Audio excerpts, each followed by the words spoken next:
Voici Camille, notre DRH de transition, missionnée dans une entreprise qui souhaite implémenter un logiciel de CRM pour optimiser la qualité de ses relations clients.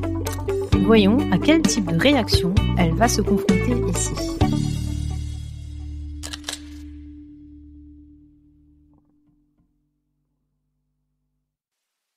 En tant que DRH de transition, j'ai fréquenté tellement d'entreprises différentes et vu tellement de systèmes d'information différents que la perspective d'une nouvelle mission d'introduction d'un CRM ne m'effraie nullement.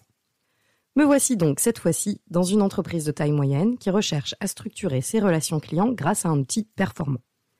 Dans cette industrie de l'agroalimentaire, les enjeux sont énormes et les marchés aussi. Pour conserver sa place dans le tissu économique national, il s'agit d'opter pour des outils fiables, solides, reconnus aussi. Après une révolution numérique opérée autour des années 2010, l'heure est venue de mettre à jour le SI client.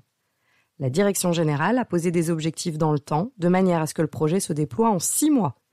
La solution est déjà choisie lorsque je débarque et la procédure consultation des élus n'en est qu'à ses débuts. Je suis donc chef de projet, en binôme avec la DSI, et me voilà, encore une fois, à me mettre en mode pompier pour gérer la situation. Heureusement que j'aime ça.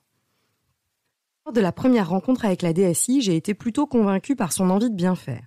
Elle m'a fait une démonstration de l'outil très détaillée, avec la mise en avant des points forts, de ses capacités de stockage, des liens faits avec les autres bases de données préexistantes, et surtout de ses performances, intégrant de l'intelligence artificielle. Ce CRM est une véritable révolution technologique. Il n'y en a pas de pareil sur le marché, on a choisi la solution top niveau, et avec ça, nos équipes n'ont plus qu'à suivre les scripts de vente, c'est du pain béni. Sûr que notre maîtrise de l'outil fera un avantage concurrentiel de fou. C'est ce qu'elle m'a dit. Je comprends donc que l'enjeu compétence est très grand et qu'il s'agit de tout miser sur la formation dans ce projet.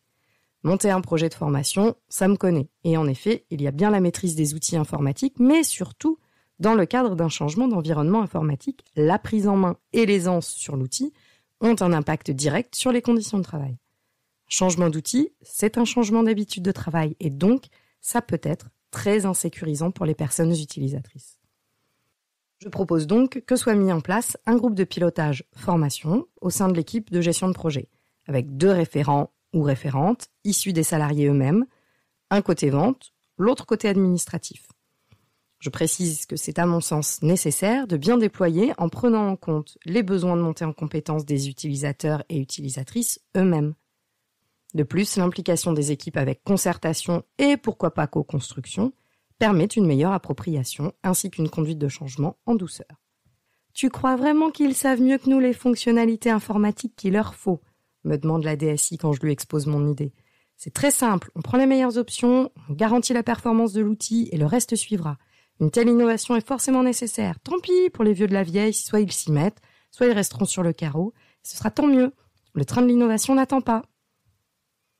Je mets en avant les études et autres préconisations en matière d'accompagnement au changement, ainsi que les conditions de réussite collective, notamment en entretenant la confiance et le sentiment d'appartenance. Mais je vois que cela ne prend pas. Dans la même journée arrive ce qui devait arriver. J'apprends que les élus ont décidé de poser un droit de recours à l'expertise. Le projet sera donc examiné minutieusement par un cabinet extérieur pour apprécier l'impact de l'introduction de cet outil sur les conditions de travail. J'ai donc un projet à réécrire et une DSI qui semble sur une autre planète que la mienne. Encore un défi à évoquer avec mon coach systémique que je m'empresse de contacter. Une nouvelle fois, la prise de recul et l'analyse systémique de la situation m'ont permis d'affiner ma vision du système en place afin de proposer la formule la plus adaptée à l'environnement. Mes axes seront donc de valoriser la performance et le bien-être. C'est un vrai challenge de montrer à des élus que les deux sont conciliables et de le poser par écrit. Mais c'est surtout un travail minutieux de conviction pas à pas, de convaincre la DSI de la possibilité de cette conciliation performance-bien-être. Au final, elle perçoit que c'est dans son intérêt que de jouer la carte de la réassurance. Quand bien même elle n'est pas complètement convaincue, on se met d'accord sur une répartition des rôles dans le pilotage du projet. Elle conserve la partie technique et je mets le paquet sur la partie humaine. L'idée est tout à la fois de rassurer les élus, les équipes et de garantir la mise en place dans des délais corrects auprès de la direction qui a pris fait et cause pour la DSI, tout en comprenant bien l'intérêt de jouer collectif sur ce coup-là. Quant à moi, je surfe sur cette vague. Je suis bien plus convaincue de l'efficacité d'un changement mené en co-construction et concertation avec les équipes. Je n'irai pas jusqu'à préconiser la codécision, cela semble bien loin de leurs préoccupations, Mais je me contente de ce que je peux mettre en place ici. Les petits ruisseaux font les grandes rivières. Ce projet de mise en place de CRM, Camille peine à imposer l'accompagnement de l'humain. La problématique de la DSI est avant tout une question de performance et celle des élus du personnel un enjeu juridique de protection des salariés. C'est pas simple à concilier. Pour Camille, il est évident que la réussite du projet passe par un travail collaboratif avec l'ensemble des salariés concernés, bien au-delà d'une formation opérationnelle. Pour elle, c'est la solution qui permettra de prendre en compte les intérêts de tout le monde. Management, représentants des élus et avant tout ceux des personnes concernées. Mais ces évidences ne sont pas celles de tous. Sera le déclic pour la prochaine étape d'accompagnement. Déclic, le podcast pour changer le sens. À la croisée des chemins, quelle direction choisir ?